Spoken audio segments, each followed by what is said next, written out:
Jesus, vendo a multidão, subiu a um monte e, assentando-se, aproximaram-se dele os seus discípulos. E, abrindo a boca, os ensinava, dizendo: Bem-aventurados os pobres de espírito, porque deles é o reino dos céus. Bem-aventurados que choram, porque eles serão consolados. Bem-aventurados os mansos, porque eles herdarão a terra.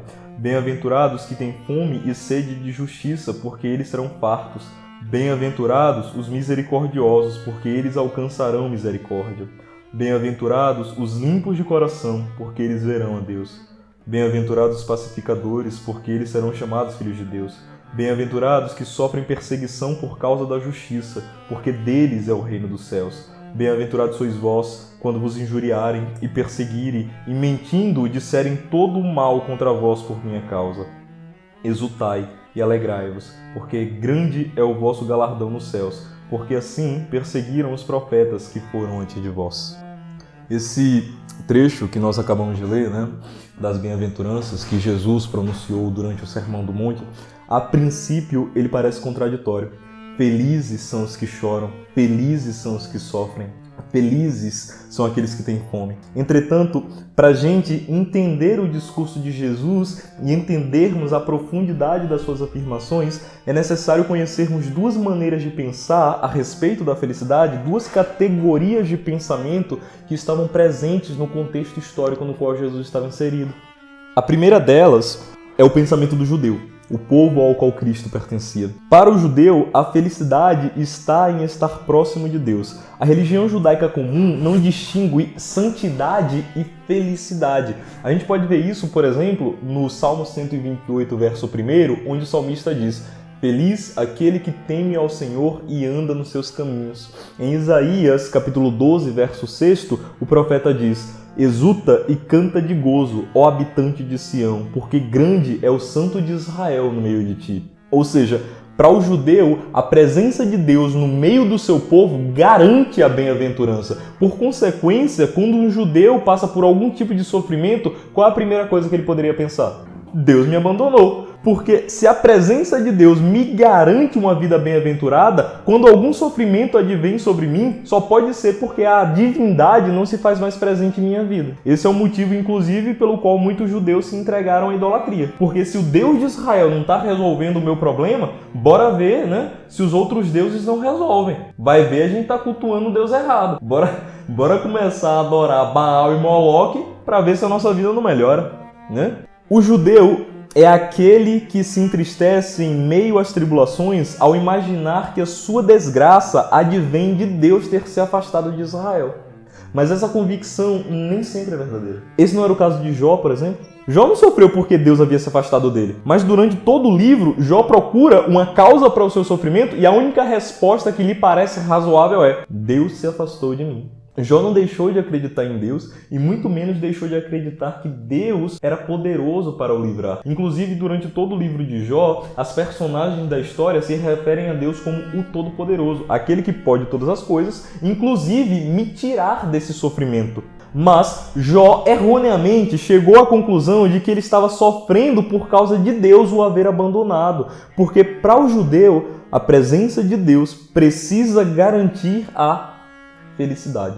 O segundo modo de pensar, que era corrente na época de Jesus, se trata do pensamento grego. Apesar do Império Romano ser aquele que exercia o governo sobre o mundo próximo daquele contexto, um processo cultural denominado helenização, que ocorrera séculos antes durante o Império de Alexandre, o Grande, estabeleceu uma forte influência da cultura grega sobre os outros povos. Durante a helenização, que recebe esse nome porque o povo grego também pode ser chamado de povo heleno, aspectos do teatro, da arquitetura, da música, da poesia e da filosofia das cidades gregas foram absorvidos por Alexandre e levados em direção aos territórios que estavam sob o domínio do seu império. Com efeito, a língua grega se tornou uma língua franca, uma língua que era falada em todo o mundo, como se fosse o inglês hoje em dia. É tanto que o Novo Testamento bíblico é escrito em grego, E por causa dessa exportação da linguagem, as categorias do pensamento grego também exerceram influência sobre o mundo. Essa influência, inclusive, pode ser vista até hoje, né? Pode-se dizer que a civilização ocidental ela foi construída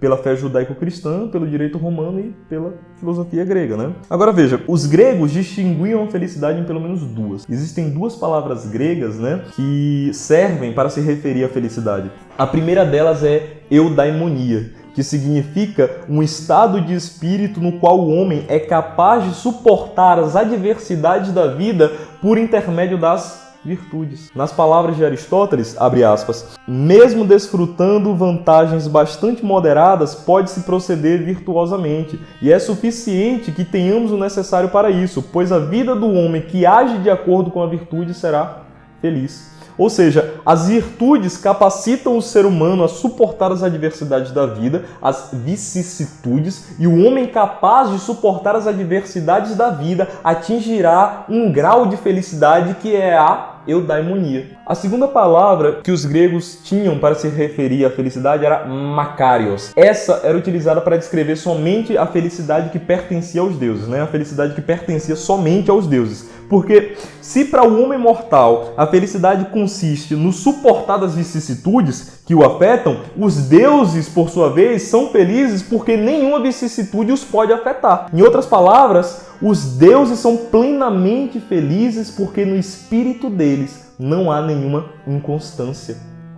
Makarios significa uma felicidade completa, uma felicidade que não pode ser desfeita, diminuída e nem afetada. Agora, preste atenção, porque nós vamos entrar no assunto principal. O Evangelho foi escrito em grego, certo? Qual que você acha, né, que foi a palavra grega utilizada pelo escritor do Evangelho para descrever aquilo que Jesus queria dizer com felicidade, lá naquele texto do Sermão do Monte que a gente leu no início? Quando ele disse, felizes são os que choram. Qual que você acha que foi a palavra grega que ele utilizou para descrever feliz? Makarios? Exatamente. Meu amigo, se por um lado você tem um judeu que acredita que o sofrimento significa o abandono de Deus, e por outro lado você tem um grego que acredita que a felicidade completa só está disponível aos deuses, no meio dos dois discursos você tem Jesus que diz Makarios, felizes por completo são aqueles que sofrem, são aqueles que choram, são os pobres de espírito, porque deles é o reino dos céus. A felicidade para um filho de Deus não é a ausência de sofrimentos, mas também não é uma felicidade incompleta. A felicidade para um filho de Deus é uma felicidade plena e que não pode ser desfeita, diminuída e nem afetada, porque ela não está firmada na força do meu espírito, mas na promessa de Deus que me garante, através da ressurreição do nosso Senhor Jesus Cristo, o estabelecimento do reino dos céus e uma vida eterna de glória com o Pai. E as promessas de Deus, diferente da eudaimonia, não podem ser abaladas. Foi Cristo que disse, os céus e a terra passarão, mas as minhas palavras jamais hão de passar. Veja, Santo Agostinho, em seu comentário ao Sermão do Monte, diz que as bem-aventuranças elas estão hierarquizadas, que a primeira bem-aventurança leva a segunda bem-aventurança leva a terceira leva a quarta e assim por diante. O tempo aqui é curto, né, para eu expor cada uma delas, mas olhemos para a primeira e para a segunda. A primeira diz, bem-aventurados os pobres de espírito, porque deles é o reino dos céus. O que é um pobre?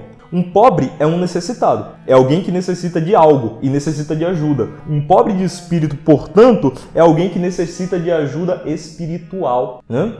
Por definição, todos os homens são pobres de espírito. Como afirma Romanos 3:23, todos pecaram e destituídos estão da glória de Deus. Nenhum homem é capaz de salvar-se a si mesmo. Existem certos problemas na vida que as suas resoluções estão para além da capacidade humana.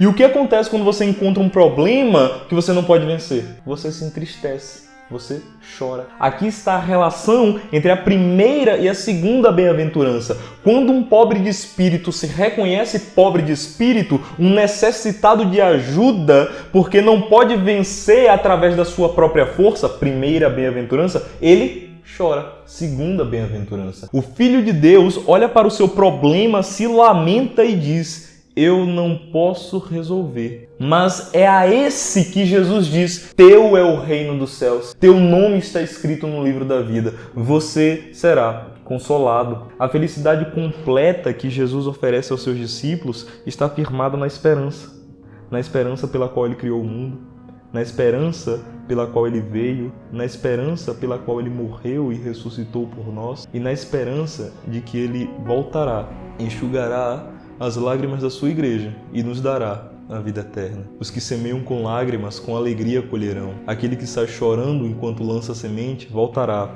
com cantos de alegria, trazendo consigo seus feixes. Salmo 126, verso 5 e 6.